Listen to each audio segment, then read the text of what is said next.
ओम श्री परमात्मा ने नमः। मैं प्रोफेसर हरिहृदय अवस्थी अपने पूज्य गुरु जी वेदमूर्ति पंडित भगवत शरण शुक्ल जी के साथ अवस्थी आयुर्वेद एनाटमी योग एंड स्पिरिचुअलिटी चैनल पर आप सभी गीता प्रेमी सुधी जनों का हार्दिक स्वागत करता हूं। हम लोग छठे अध्याय के अंतिम चरण में हैं, जो श्लोक नंबर है 46 और 47, और इस पर प्रश्न एक बन रहा है जिसका समाधान हमारे पूज्य गुरु जी करेंगे कि योग साधना एवं योगी को भगवान इतना महत्व क्यों देते हैं या उसको इतना क्यों पसंद करते हैं और बार बार वो ऐसा क्यों कहते हैं कि योग करो, और इतना महत्व क्यों दिया, ऐसा क्या विशेष बात है जो भगवान जो है बार बार ये उपदेश दे रहे हैं।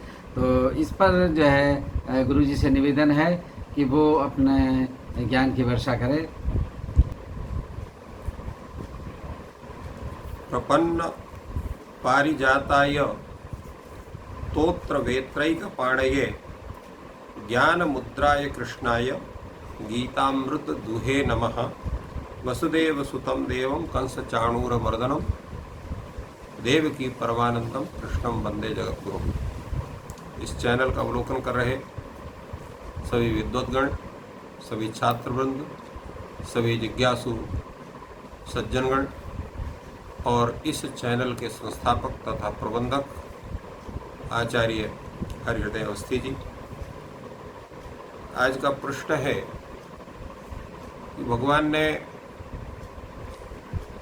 योग की बड़ी प्रशंसा की, योगियों की बड़ी प्रशंसा की और योग में प्रवृत्त करने के लिए अनेक प्रकार के उपदेशों को दिया और लोगों की प्रवृत्ति बनाई कि लोगों के को कहा कि योग के विषय में आप प्रवृत्त होइए। और यहाँ तक भगवान ने कहा कि अगर एक जन्म में योग सिद्ध नहीं हुआ है तो आप लगे रहिए, अनेक जन्म में भी आपका योग सिद्ध हो गया। अगर एक जन्म में सिद्ध नहीं हुआ तो प्रथम जन्म में जो आपका उसके प्रति प्रवृत्ति है वही प्रवृत्ति आपको धीरे धीरे अनेक जन्मों तक वो बनेगी और एक दिन आपका वो योग सिद्ध होकर के रहेगा और भगवत प्राप्ति आपको बनेगी। अनेक जन्म संसिद्धि ततो याति पराम गति में शब्द से उन्होंने कहा। तो इसका मुख्य कारण क्या है? योग साधना में भगवान क्यों इसको देना चाहते हैं? क्योंकि तपस्या करके भी हम उस परमात्मा तत्व को प्राप्त कर सकते हैं, या संपूर्ण वेद आदि शास्त्रों का पूर्ण रूप से ज्ञान करके और उस भगवत तत्व को समझ सकते हैं, उसमें हमारी प्रवृत्ति बन सकती है, या अनेक प्रकार के ऐसे कर्म हैं जिन कर्म को हम कर लें, उस कर्म को करने से हम उस परम तत्व को प्राप्त कर सकते हैं। तो फिर योगी बनने के लिए, योग में प्रवृत्त होने के लिए भगवान क्यों कहते हैं? तो यहाँ भगवान कहते हैं कि देखिए, सत्कर्म की साधना भी दो तरह की होती है। एक सकाम सत्कर्म साधना और दूसरी होती है निष्काम कर्म साधना। सकाम सत्कर्म साधना जो है तो उससे हम भगवत प्राप्ति के तरफ उन्मुख नहीं होते हैं, विषय प्राप्ति की तरफ उन्मुख होते हैं। जैसे तपस्या ऋषि और महर्षि भी करते रहे, अनेक दैत्य और दानव भी तपस्या करते रहे, बड़ी घोर तपस्या करते रहे। उन तपस्या के बाद में जब उनको देव विशेष का दर्शन होता है तो उससे क्या मांगते हैं? राज्य मांगते हैं, इंद्र आदि पदों को प्राप्त करने का प्रयास उनका रहता है। परंतु किसी भी उस दानव या दैत्यों के मुख से नहीं कि भगवान श्रीमन्नारायण की अनुपम कृपा और उनका जो परम पद है वो हमें प्राप्त हो, ऐसा किसी के मुख से नहीं निकला। तो तपश्चर्या भी जब सकाम भाव से होती है तो योग से व्यतिरिक्त हो जाती है। इसलिए भगवान ने कहा तपस्याभ्योधिको योगी। तपश्चर्या से भी योग जो है वो श्रेष्ठ है, क्योंकि योग साधना में जो भी कर्म आपके होते हैं निष्काम कर्म भाव से वो कर्म होते हैं और वो सकाम भाव से वो कर्म नहीं होते हैं। इसलिए सकाम भाव से धर्म पालन के लिए इंद्रिय संयम पूर्वक हम जो क्रियाओं का और विषय भोग का त्याग करते हैं, मन और इंद्रिय और शरीर संबंधी समस्त कष्टों को हम सहते हैं, वो तपश्चर्या करते हैं, तपस्वी बनते हैं, किंतु हम उस भगवत प्राप्ति के प्रति उन्मुख नहीं हो पाते हैं। और योगी जो है जब तक भगवत तत्व के प्रति, ज्ञान के प्रति, उस परमात्म तत्व की संप्राप्ति के प्रति उन्मुख नहीं बनेगा, वो योग साधना ही नहीं कर सकता है। इसलिए योगी तपस्वी से भी अधिक है। इसी प्रकार ज्ञानी का तात्पर्य है। ज्ञानी क्या है? ज्ञानी का तात्पर्य यह है कि वो सब कुछ जानता है। ये परमात्म तत्व है, ये शरीर है, ये संसार है, ये संबंध है, तत्व स्वरूपों को जानता है, किंतु उसका ज्ञान क्या है? वो केवल शब्द मात्र है। उसने अपने ज्ञान को आचरण में प्रवृत्त नहीं किया। जैसे आप लोग, हम लोग सब कोई देखते हैं, कोई बहुत बहुत बहुत बड़ा विद्वान है, उससे व्याख्यान देने के लिए हर विषय में व्याख्यान दे देगा, अनेक प्रकार के सुंदर आप लोग को पढ़ा भी सकता है, सब कुछ कर सकता है, किंतु जब उसकी हम दैनिक क्रियाएं देखते हैं तो देखते हैं अत्यंत दुष्ट स्वरूप उसका दिखाई सामने पड़ता है।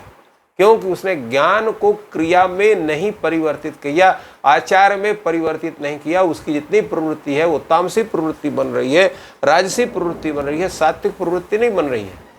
तो ऐसा जो ज्ञानी है, उस ज्ञानी से भी कहीं अत्यधिक जो है वो योगी है। भले ही कम विषयों का उसको ज्ञान हो, परंतु उसकी प्रवृत्ति जितनी है, उसके जितने आचार हैं, विचार हैं, उसकी क्रियाएं जो हैं, निष्काम भाव से प्रवृत्त होकर उस परमात्म तत्व के चिंतन में निरंतर लगी रहती हैं। इसलिए उस ज्ञानी से भी योगी श्रेष्ठ कहा जाता है। इसी प्रकार जो है कर्म करने वाला व्यक्ति है, निरंतर यज्ञ करता रहता है, दान करता रहता है, पूजा कर रहता है, दीन दुखियों की, साधु संतों की, सबकी सेवा करता रहता है।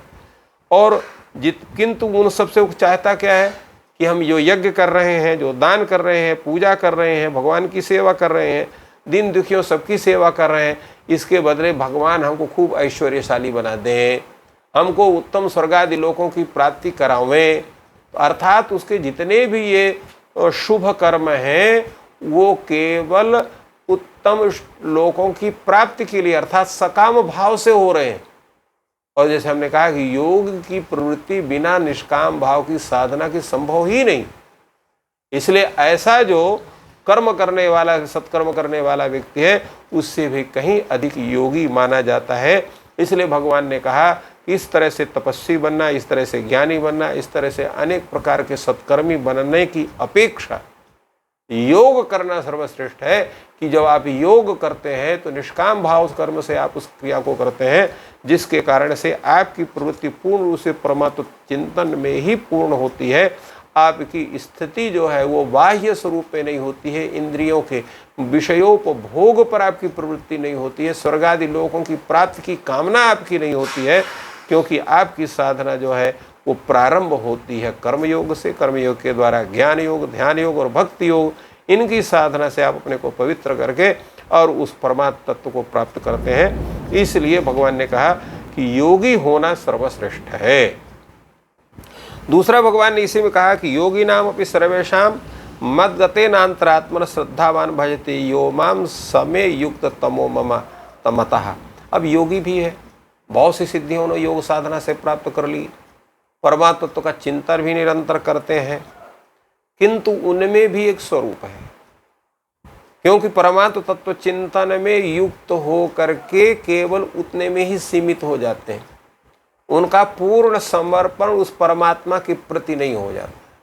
भगवान कहते हैं योगी होने के साथ साथ जो जिसका संपूर्ण समर्पण उस परमात्मा तत्व के प्रति होता है, ईश्वर के प्रति होता है, वो जो है सर्वथा योगियों में भी श्रेष्ठ कहा जाता। भगवान ने कहा श्रद्धावान भजते योमाम समय युक्त तमोमता है।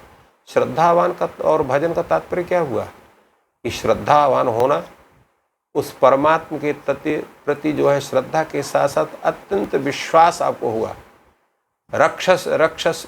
रक्षिष्यतीति विश्वास, भगवान सर्वतो भावेन मेरी रक्षा करेंगे। भगवान श्रीमन्नारायण के अतिरिक्त तो कोई व्यक्ति नहीं जो संसार सागर से हमको पार कर सकता है। इसलिए हमारी जितनी साधनाएं हैं, जितना हमारा ज्ञान है, जितना हमारा विज्ञान है, जितनी हमारी तपश्चर्या है, जितना हमारा कर्म है, वो संपूर्ण हम उस परमात्म तत्व के प्रति समर्पित करके और अपने को भी हम उस परमात्म तत्व के प्रति समर्पण करते हैं। इसलिए गीता में भगवान ने क्या कहा, सर्वधर्मान परित्यज्य मामेकम शरणं व्रज अहम त्वा सर्व पापेयो मोक्षयिष्यामि मा शुचः। तो ये जो स्वरूप है वो श्रद्धावान व्यक्ति है। तो ऐसा श्रद्धावान होकर जो परमात्म तत्व की उपासना करता है, पूर्ण रूप से ईश्वर समर्पण बुद्धि जिसकी बनती है, वो परम योगी माना जाता है और भगवान कहते हैं कि ऐसा व्यक्ति हमें सर्वाधिक प्रिय है और भगवान उसको मोक्ष प्रदान करते हैं। तो ये इन पद्यों का भाव है जिसको भगवान ने सभी के कल्याण के लिए उनका उपदेश किया।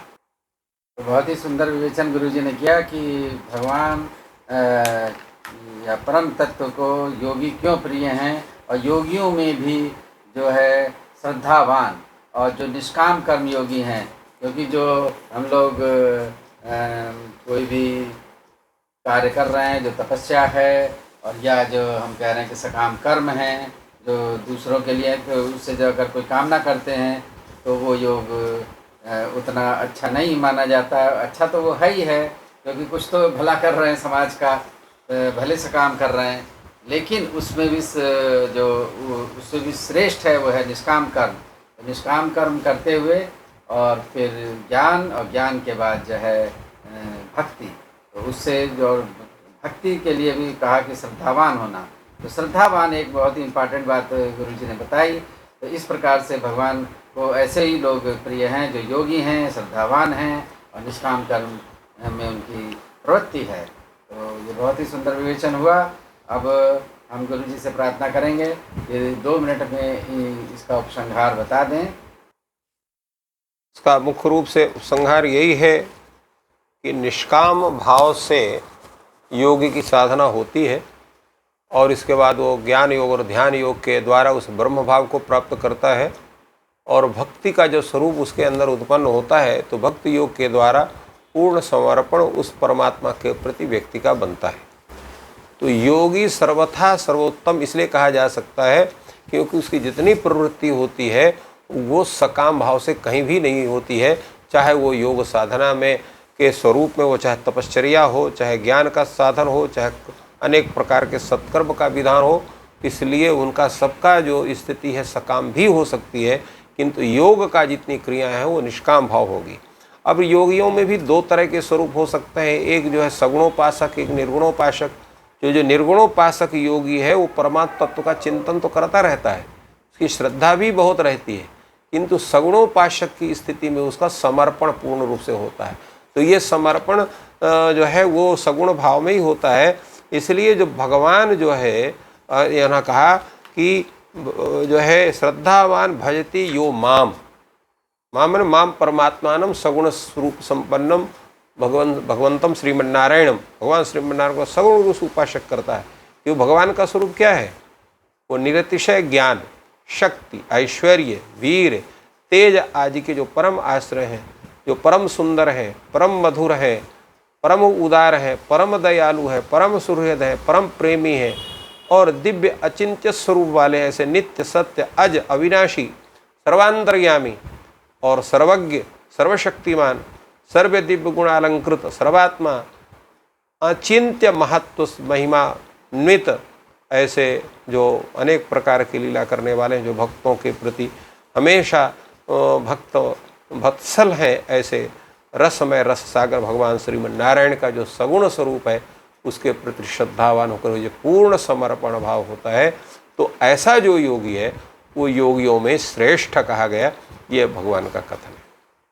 तो बहुत ही सुंदर विवेचन और सगुण भक्ति जो है इसमें श्रेष्ठ बताई गई, और जिसमें कि इसीलिए जो है भारतवर्ष में मूर्ति पूजा और सगुण जो है और उसी की परंपरा ज़्यादा है, तो और उसी में श्रद्धा और विश्वास पैदा होता है।